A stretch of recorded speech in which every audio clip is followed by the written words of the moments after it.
Patented versus generic probiotics. What's the difference and why is one more interesting than the other? Why one set can be more powerful compared to another, and when is it important to choose a patented probiotic versus when a generic probiotic will really do the job on a daily basis. Today's example is going to be using the Reuteri from the BioGaia labs, but there are a wide variety of patented probiotics out there that are fantastic to use. Please know that this is not a sponsored video. This is me. I'm just a regular dietitian trying to give information to the people who are interested in using probiotics to help their gut microbiome and help in hopefully positively influence their health. If you are interested and you want to know more, you can visit my website, cressdietetics.com, where you can find me, Matthew Cress, to help answer some of your questions. I will provide links in the description below if you are interested in some of the probiotics and supplements I do recommend, and feel free to click around once you finish watching the video. Now, there is one main big difference between patented and generic brands of probiotics, but also of other patented versus generic, we can even say drugs in this case. A patented probiotic can make legally binding health claims on their website, box, and their marketing campaigns. They legally have the right to do that. A generic brand cannot make any disease-related health benefiting claims on any of their boxes, bottles, supplements, or websites whatsoever, because they have no strain-specific clinical evidence tied to them. And so that's the main difference. Patented can make health claims, generic cannot make health claims. How does this technically work in the background? What has happened, so for example, BioGaia, they have, if I'm not mistaken, they have taken Reuteri, a specific strain, and they have naturally selected, so they have created multiple generations of the same microbe. They naturally select the ones that have the specific genetic code that they're looking for. They isolate it and they amplify it, and then they apply it into a specific, and they can break it down, look at its DNA sequencing, and they can modify it, which is kind of what they did for the ATCC-PTA 6475, which is technically the daughter strain of the DSM 17938, if I'm not mistaken, where they eliminated the antibiotic resistance of the parent strain. And so what that means is that the two strains of microbes, the Reuteri, that are in this supplement, you cannot find them in the wild. They are lab isolated, and it's like kind of, I want to say, the Olympics of microbes, where you have a wide set and then you find the best, and then you take that best one and you multiply it out again, and you find the best one and you multiply it out again, and then you just keep refining it until you get this wonderfully powerful microbe that a specific lab is spending a lot of money on amplifying. And then they take that specific type of microbe and they apply it in more of like a clinical type of lab experiment, so they can have a study associated with that specific microbe. And so when they have specific results, they can then file for a patent saying, hey, this microbe has been proven in our lab setting to provide this fantastic health benefit, and we'd like a patent for it because, you know, we spent the money to isolate it and do this wonderful thing. And so, you know, after they process it, they get this patent, and they have then the legal ability to say, we have isolated this one specific microbe and we can make this specific health claim regarding it. And the generic form cannot, and there's no Reuteri in this specific one, but the generic form cannot have the same type of health benefits that this one provides. When you make a patent of a specific microbe, it needs to be unique, and it needs to be powerful enough, and it needs to be and it needs to provide evidence of actually being helpful for the individual that is taking it.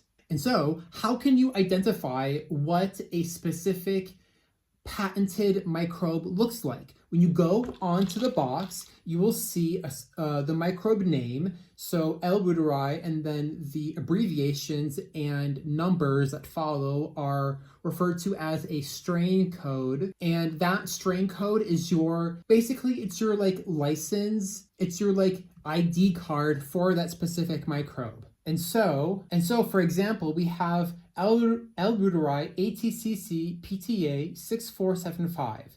ATCC means American Type Culture Collection, and it's a USA microbial repository. So basically a bank of microbes that they have, and that's their job. And then the PTA is the patent. It's the patent transfer accession for certain patented strains. And so this L. reuteri 6475 has its patent through this specific the culture collection that's in the United States. And so what that means is that the L. reuteri that is in this specific supplement is very powerful, is clinically proven to be effective and so good, but it also means that this is privatized information. If you were to go online and you were to look up how to culture, how to do this, how to do that, you will not find information on this specific L. reuteri strain because it is private information. BioGaia owns the information in this formula. It is not public domain. It is not public information. You will not find any information on it whatsoever.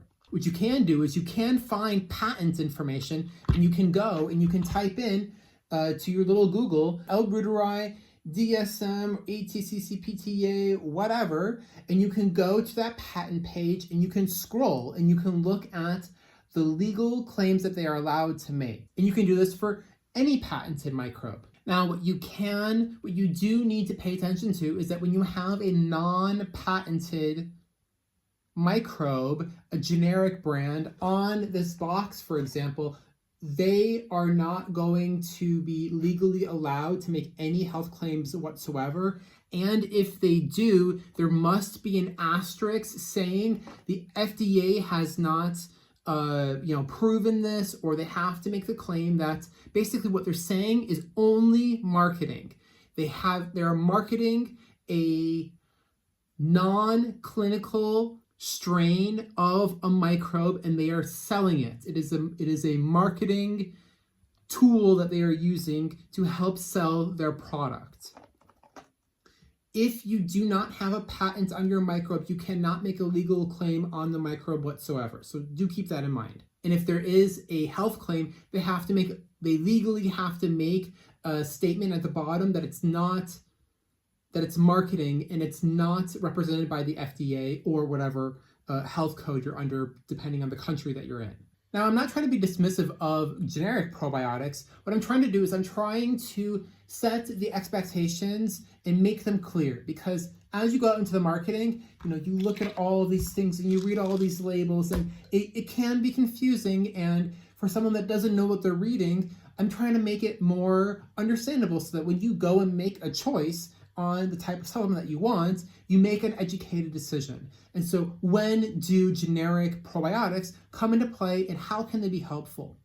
Well, a generic probiotic is great for general health. Are you interested in having just good general gut motility, good digestion? You want to support your gut microbiome. You want to have it do this generic overall benefit. A generic probiotic would be great in this sense. But if you have a specific health concern, what I would do is I would type into my search engine, patented probiotic for, and then you type in your health concern. And usually what will happen is you will find a probiotic. You can see, I do recommend including the patented word because it can help refine your results. But if you look for a specific probiotic, sometimes people get stuck because they're not sure what kind of probiotic they should be taking. And so that's why I say patented probiotic for fill in that blank. If you say diarrhea, you would find Saccharomyces boulardii. Or if you had bloating or gas, I'm seeing that it says L. plantarum 299V. That apparently is a specific one. And then you just go into your little search engine and you would type in that specific one and you'd find it locally and you would then take it for that specific benefit. But then afterwards, maybe you want to say, okay, now that I have that, you're going to have your one specific patented probiotic that's good for you when you have a flare. But then when you have a general everyday type of probiotic, maybe you'd want to reach for something like this that would be more effective in the long term, especially if you aren't having a fermented food on more of a daily or reoccurring basis. So what did we learn? A patented probiotic can make a specific health claim that is backed up by scientific studies that were done in a lab. A generic probiotic will have your general microbes that are more natural and that are going to be more supportive in more of a general manner. And they don't have scientific resources backing them up, but they do have general benefits and they do support digestion. Neither is inherently better than the other. One is more targeted and one is more general. I hope you found this video helpful on the difference between patented and generic probiotics. And if you have questions, please ask in the comment section below. Once again, my name is Matthew Cress of Cress Dietetics, and I want to thank you so much for watching this video, and I will see you in the next one. Bye.